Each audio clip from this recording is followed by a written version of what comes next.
اعوذ باللہ من الشیطان الرجیم بسم اللہ الرحمن الرحیم۔ ناظرین، آج ہمارے ساتھ موجود ہیں خطہ پٹوار کے علاقہ شباب کے رہائشی حافظ ظفر رشید صاحب۔ ان سے بات چیت کریں گے کہ یہ جو مسجد نبوی میں ایک ناخوشگوار واقعہ پیش آیا ہے، بے امتی والا واقعہ پیش آیا ہے، تو پوچھیں گے اس حوالے سے قرآن حدیث کیا کہتے ہیں، اور یہ حافظ ظفر رشید صاحب اپنے علم کے مطابق ہمیں بتائیں گے کہ یہ جو واقعہ ہوا ہے اس کی پس پردہ کیا برکات شامل تھے، اور اس کی وجہ سے ہمارے ملک کی عالم اسلام میں کتنی بدنامی ہوئی ہے۔ حافظ ظفر رشید صاحب، آپ ہمیں یہ بتائیں کہ یہ جو واقعہ ہوا ہے اس کے حوالے سے آپ کیا کہیں گے؟ بسم اللہ الرحمن الرحیم۔ سورۃ الحجرات میں اللہ تعالیٰ فرماتے ہیں یا ایھا الذین آمنوا لا ترفعوا اصواتکم فوق صوت النبی۔ باقاعدہ اللہ تعالیٰ نے نام لے کر فرمایا اپنے نبی کا، اپنے محبوب کا۔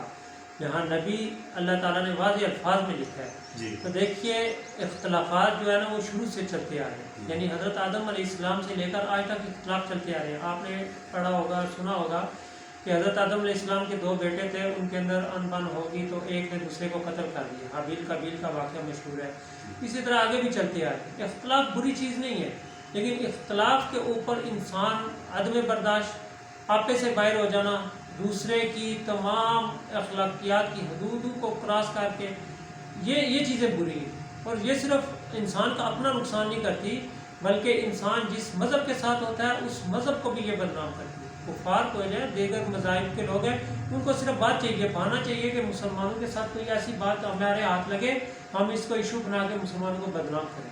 حافظ صاحب، مسجد نبوی مدینہ پاک کی جو بے حرمتی ہوئی ہے، آپ قرآن حدیث اس حوالے سے کیا کہتے ہیں کہ جہاں پر کس قسم کی زبان استعمال کی جا سکتی ہے، اور زبان کی حد وہاں پر کتنی مقرر ہے کہ آپ کتنا اونچا بول سکتے ہیں؟ اس حوالے سے دیکھیے جی، وہاں جو اللہ تعالیٰ کے رسول اللہ صلی اللہ علیہ وسلم کا دور جو اس کو دیکھا جائے تو اس میں حضرت عمر کے دور کے واقعہ کے دو صحابہ آپس میں اونچی آواز میں بات کر رہے تھے۔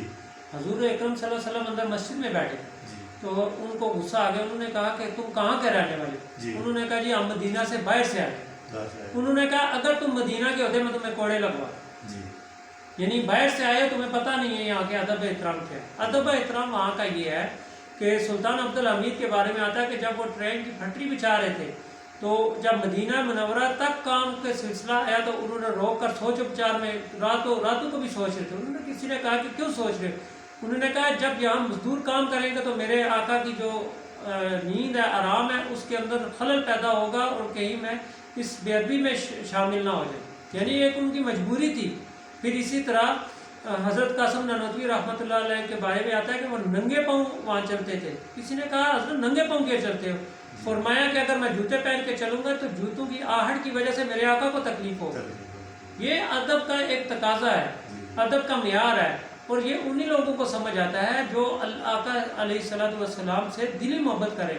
اور حدیث میں آتا ہے کہ حضور اکرم صلی اللہ علیہ وسلم نے فرمایا لا یؤمن احدکم حتی اکون احب الیہ من والدی و ولدی والناس اجمعین، کہ انسان اس وقت تک کامل مومن ہو ہی نہیں سکتا جب تک میں اس کو اپنی اولاد سے، مال سے، والدین سے، بیوی بچوں سے، حتیٰ کہ دنیا کی ہر چیز سے زیادہ محبوب نہ ہو۔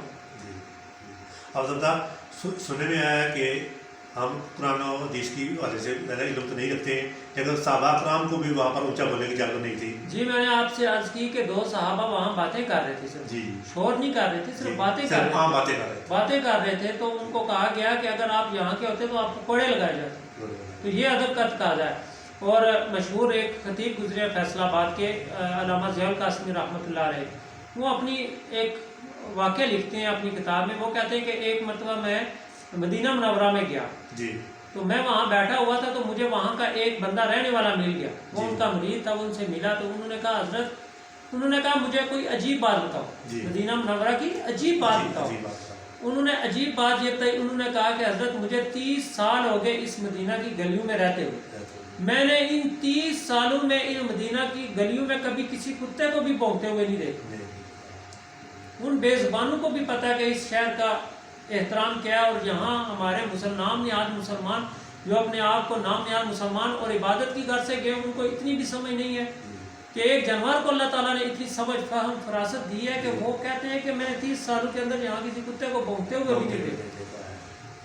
حافظ صاحب کیا اس حوالے سے عالم اسلام میں ہماری جو بدنامی ہوئی ہے اس کو کیسے کور کیا جا سکے گا؟ یہ اتنی بڑا جو قدم اٹھایا گیا کچھ لوگوں نے، اس کو کیسے کور کیا جا سکے گا؟